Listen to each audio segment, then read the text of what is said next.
தோன்றி புகழோடு தோன்றுக அகதிலர் தோன்றலின் தோன்றாமை நன்றின்னு ஒரு குறள் இருக்கு. எல்லாம் உரை எழுதுறவங்க என்ன எழுதுவான்னா, பிறந்தா புகழோட போற, இல்லாட்டா பிறக்க வேண்டாம்னு உரை எழுதுவான் அவ்வளவு பேரும். அது எப்படி ஒருத்தன் பிறக்கும் போது புகழோட பிறப்பான்? அப்புறம் எல்லாரும் கருணாநிதி வீட்டுலாம் பிறக்கணும். என்ன சொல்ல சொன்னா என்ன சொல்லிட்டு இருக்க? அப்பதான் நிதியின் பேரும் புகழும் இருக்கும் இல்லையா? மத்த வீட்டுல பிறக்கல எப்படி புகழோட பிறப்பான், பணத்தோட பிறப்பான், பிறக்க மாட்டான். அசிங்கப்பட்டான் ஆட்டோக்காரன். அப்பதான் நிதியின் பேரும் புகழும் இருக்கும் இல்லையா? மத்த வீட்டுல பிறக்கல எப்படி புகழோட பிறப்பான், பணத்தோட பிறப்பான், பிறக்க மாட்டான். எனக்கு எதிரிங்க வெளியே இல்லடா, கூடவே இருக்கீங்க. அந்த ஆள் என்ன சொன்ன? நான் கலைஞரோட ஒர்க் பண்ணதில்லை. நான் எதுக்காக பேச வந்திருக்கேன்னா, என்னை போல 7 கோடி தமிழனுக்காக ஒருத்தன் வாழ்நாள் பூரா ஒர்க் பண்ணிக்கிட்டு இருந்தானே, அந்த தலைவனை பத்தி பேசுறோம்னு வந்தேன். ஏன் என்ன சொன்ன? அது எப்படி ஒருத்தன் பிறக்கும் போது புகழோட பிறப்பான்? அப்புறம் எல்லாரும் கருணாநிதி வீட்டுலாம் பிறக்கணும். அப்பதான் நிதியின் பேரும் புகழும் இருக்கும் இல்லையா? மத்த வீட்டுல பிறக்கல எப்படி புகழோட பிறப்பான், பணத்தோட பிறப்பான், பிறக்க மாட்டான். இதுல எதுல உண்மை? ரெண்டும் உண்மைதானே. என்னடா சொல்ற? அவர்கிட்ட வாங்கின காசுக்கு ஏணி சின்னத்துல ஒரு குத்து, உங்ககிட்ட வாங்கின காசுக்கு தென்னை சின்னத்துல ஒரு குத்து. ஆக மொத்தம் 2 குத்து. 2 குத்துனே.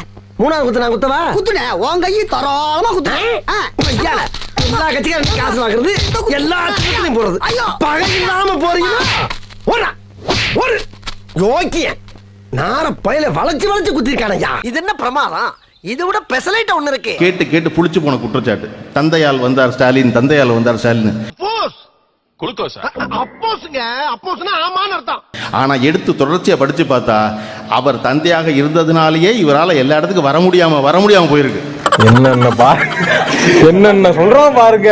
கம்பி கட்டுற கதையெல்லாம் எடுத்து போடுறாங்க. தலைவர் அழைக்கிறார், தனியாக பேச வேண்டுமாம் அப்படின்னு சொன்னார். ஒன்றும் இல்லப்பா, அவன் தம்பி துணைமலை முதலமைச்சர் கேட்குறான், கொடுக்கலாமா? தாராளமாக கொடுங்க, இதில் ஏன் என்ன கேட்குறீங்கன்னு கேட்டேன். ஆனா எடுத்து தொடர்ச்சியா படிச்சு பார்த்தா, அவர் தந்தையாக இருந்ததுனாலேயே இவரால எல்லா இடத்துக்கும் வர முடியாம போயிருக்கு. தம்பி, ஒரு மனுஷன் போய் பேசலாம், ஆனா ஏக்கர் கணக்கில் எல்லாம் பேசக்கூடாது.